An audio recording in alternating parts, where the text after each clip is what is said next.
Now, Les Brown is a renowned professional speaker, author, and former television and radio personality. Very entertaining. I think anyone would like him. Les has risen to international prominence by delivering a high-energy message which tells people how to shake off mediocrity and live up to their own potential.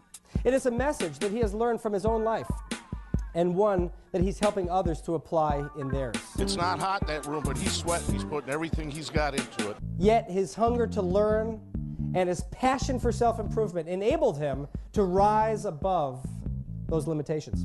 In addition, he was selected one of the world's top 5 speakers by Toastmasters International and is recipient of the Golden Gavel Award. Les is known internationally for his ability to inspire and motivate through his public presentations, PBS TV specials, audio and video learning programs, and best-selling books. Ladies and gentlemen, please join me in welcoming Les Brown.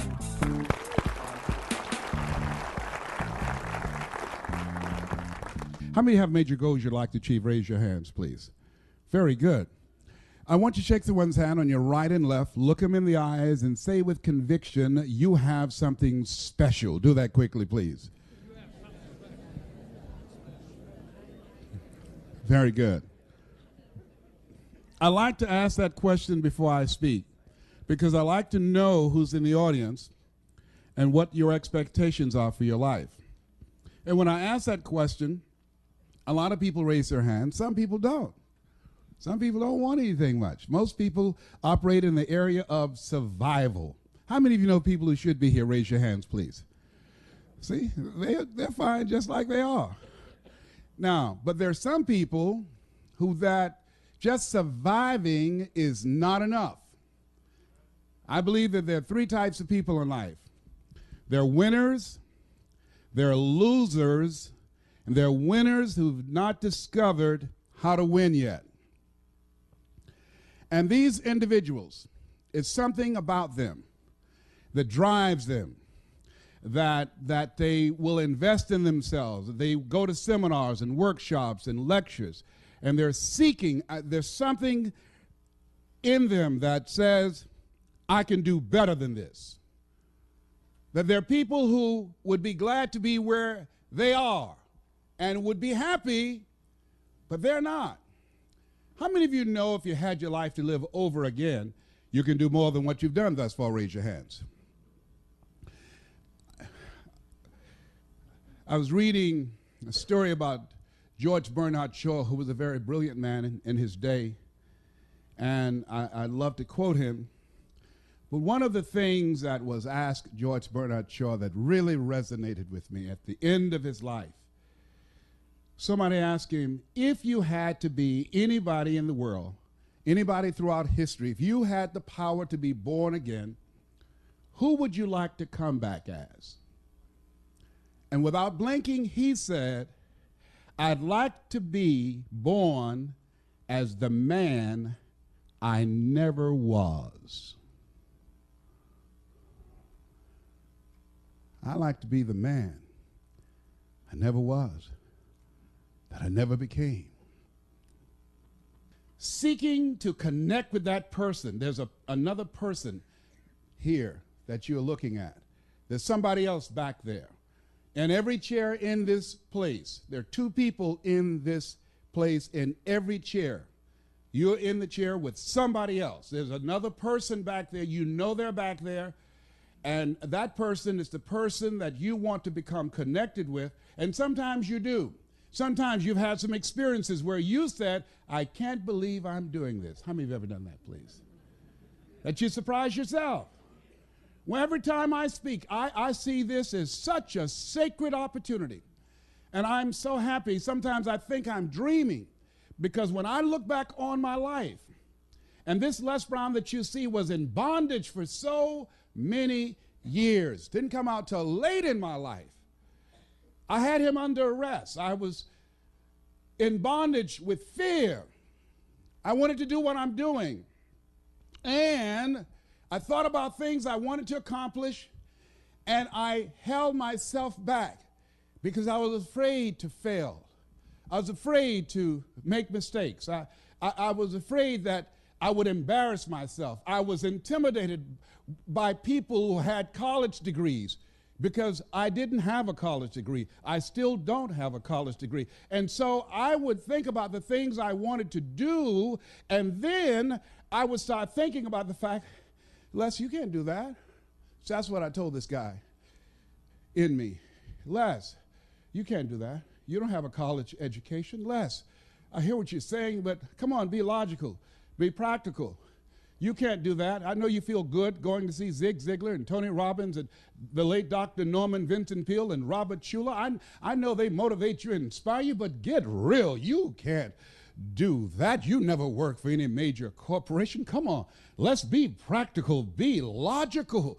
Oh, yes, I know people told you you have a gift of gab and you have a nice personality and you're funny and you make people feel good and you make them laugh, but you become a speaker, speak for corporations, train and teach people and motivate people to do something you've never done.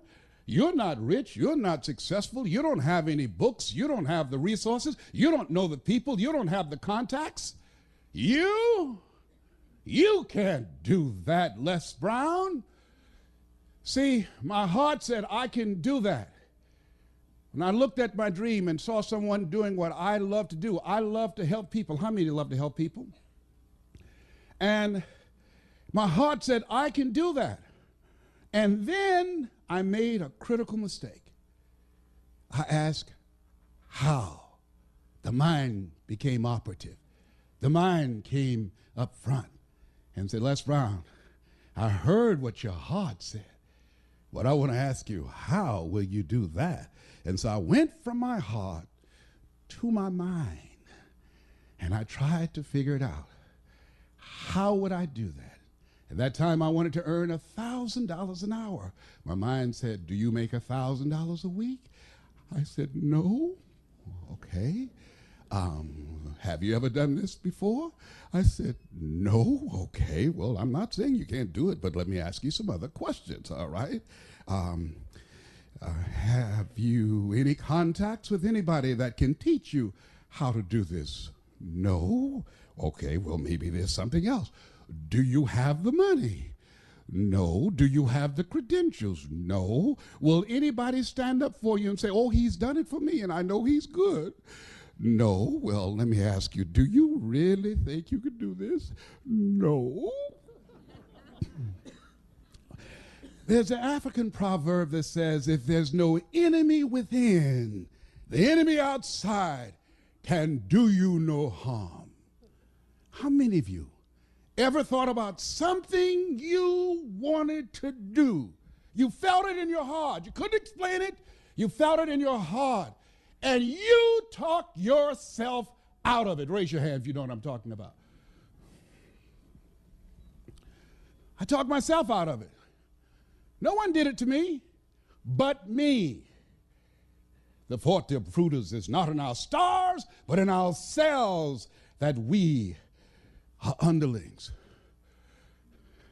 My first major goal was I wanted to buy my mother a home, and I achieved that. I'm adopted. I feel like Abraham Lincoln, who said, all that I am and all that I ever hope to be, I owe to my mother. Saw a sign once that said, God took me out of my biological mother's womb and placed me in the heart of my adopted mother. My mama was a good woman.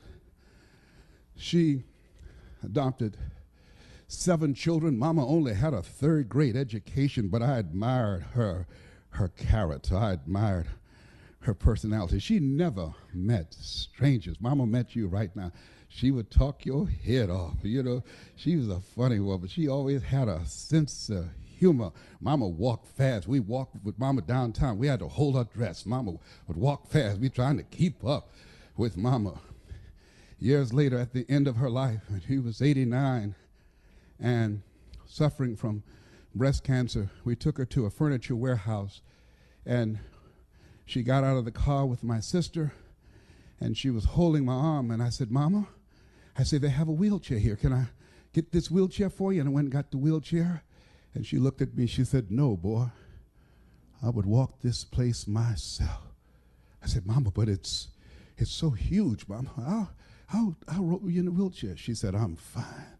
And I saw her straighten herself, and she walked it herself. I admired her strength. I said, oh, Mama, you know, this morning I got up, and every time something happens to me and I want to get down and I want to surrender to any of the challenges I encounter, and I got up this morning, and the sciatic nerve and this L5 and L4 of my lower disc protruding, and I was in pain, and my body said, you can't do this speech today.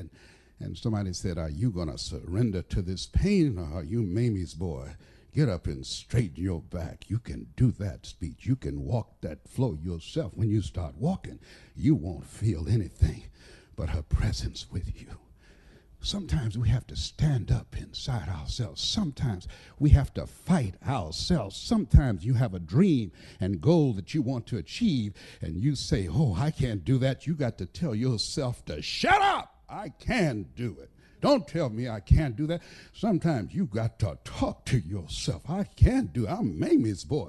Oh, I can do this. Oh, I will do it. I have got to do this. What you think about your dream?